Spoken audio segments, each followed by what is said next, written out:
but just admit it. Listen to this. I found this.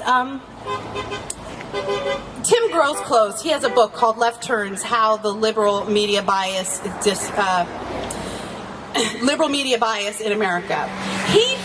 He did a study, he found that media bias adds 8 to 10 percentage points for the Democrat in any given political race. Now think about how close this election season has been. Think about where Mitt Romney's come from being an impossible candidate to getting closer, and now he's leading. Today, Frank Luntz told Fox News he's dropped Florida off the swing state list because it's gone to Romney. Think about that swing. Now think about if we had a media that actually reported the news instead of making the news. How far ahead would Mitt Romney be in the polls if that were the case? All we want is information. I care who you vote for in the respect that I don't want Barack Obama to be my president anymore. But I don't care who you vote for in the respect of your freedom to make your own choices, to make your own decisions. That goes across the board for everyone. It's the wonderful thing about America. What I don't want is for you to make decisions that are based on lies, misinformation, and complete bias. Give us the news, not what you wish was the news. The media talks about fair share all day long, about what is fair for who has more. Fair share, fair share. But what is fair about the share that they give in the media to the truth? To conservatives like you and me, to Republicans, to people who just want to get an alternative message out. What is fair about the share that they give? It's not fair. All we're asking is that the media step up and be honest about who they are. We're tired of being lied to. I know a lot of people said when those jobs numbers came out, right, and miraculously the unemployment's dropped to below 8% just 2 months before the election. Oh, don't mention to anyone that California never reported their numbers. Oops. My bad. One of the most populated state in the union, with the most problems, with the highest unemployment. Well, they didn't report their numbers though. But so good, oh, great, wow, under 8%.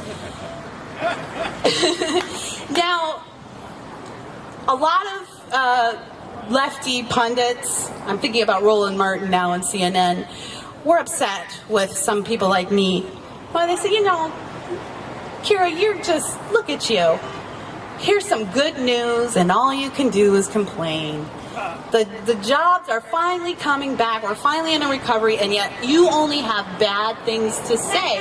You're like losers. It's like you want America to lose. And my response is, I don't have a problem, obviously, with people becoming more prosperous. What I don't like is when good people are lied to. And Americans are good people. Not every American is a good person. Right, Evan?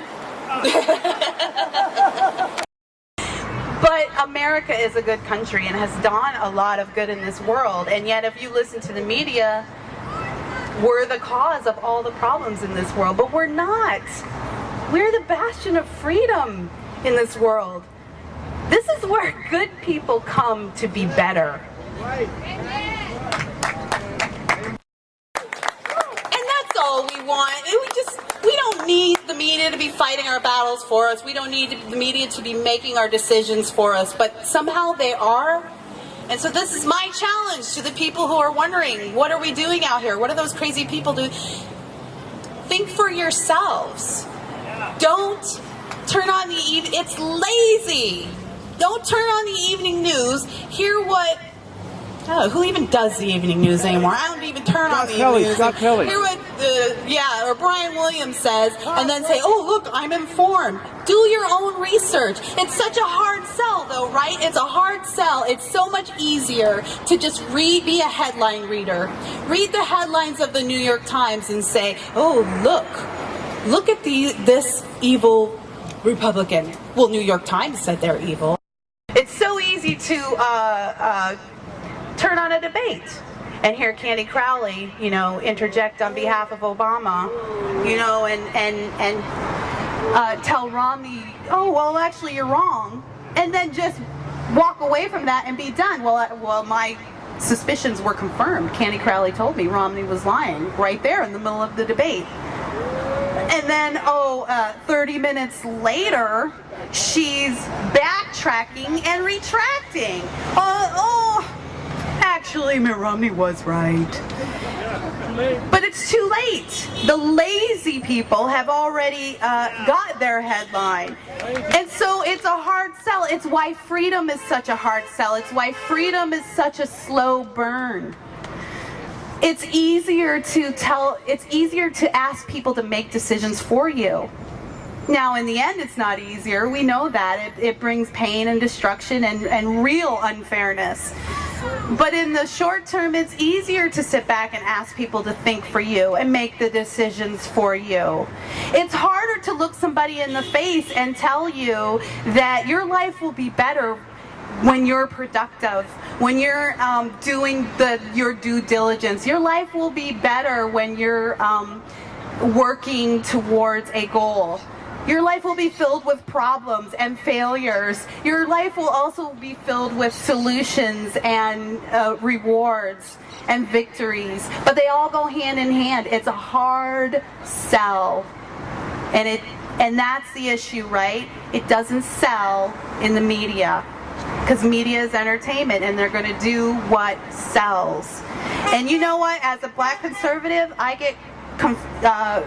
get accused of being a sellout probably every day. Yep. Matter of fact, I'm just fielding messages on my Twitter timeline right now. Oh, you effing sellout. That's the tolerance for you. It's just every day, it just kind of comes with the territory. But you know what? I'm not going to sell my soul for money or what's easy. I haven't sold out. I'm sold on America. The media has sold out, quite literally, and that's what we're here today to remind people of and to fight against. And the fight doesn't end here. I mean, I hate to tell you guys, but your work's just starting. It doesn't matter who wins next month, your work's just starting. But it is good work. This is a good country, and you are good people. And it's time our media start treating us like that.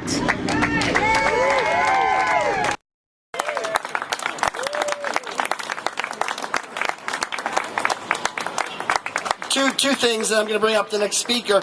One is there is a reason that virtually none of us here knows of a single person who grew up to become a liberal. Does anybody know anybody who grew up to become, who was not liberal when they were growing up, who then, as they got smarter, as they got more knowledge, as they got more experience, said, you know what, conservatism's wrong, I'm going to become a liberal? Virtually every one of us knows dozens of people, including myself, who grew up liberal, started out liberal, and became conservatives as we became smarter. Nobody grows up to become a liberal, because it's an infantile notion. You either never grow up and stay liberal, or you grow up and become a conservative. As to... If Kira had said it, you'd applaud. Jeez, what do you have over them, Kira? But yes, she is. Wasn't always true. She said she's prettier. I used to be pretty. I used to be Scott Baio pretty. But I want to talk about Newsweek magazine, because that was one of the first things that really struck me too, which was when Newsweek reported that our troops had flushed the Koran down the toilet at Guantanamo Bay. Now, first of all, once again, diametrically opposed to the truth. It never happened, and in fact, our troops put gloves on their hands before they touched the Koran so as not to offend the easily and always offended Muslims. no people have ever in the history of the world treated combatants that they had captured as good and great as we treat those people at Guantanamo Bay. Diametrically opposed to the truth. But here's the thing. They claim that we flushed a Koran down a toilet. Not only did it not happen, it couldn't possibly have happened. And Newsweek would have known. It's one of the first things you learn. You can't fit a square peg in a round hole.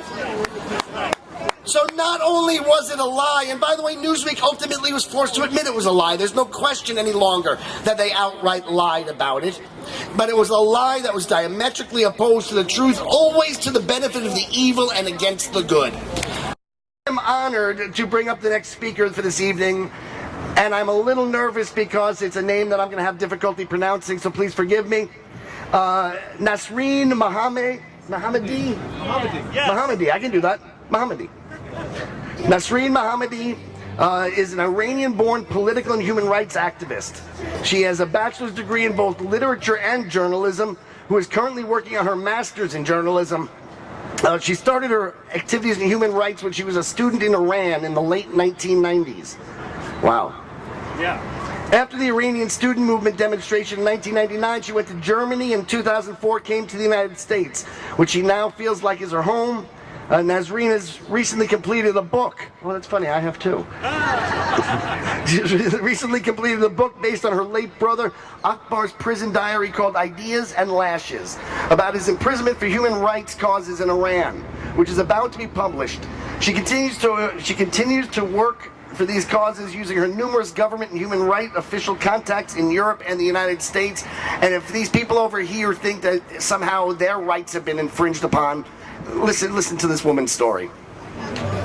Let's hear it.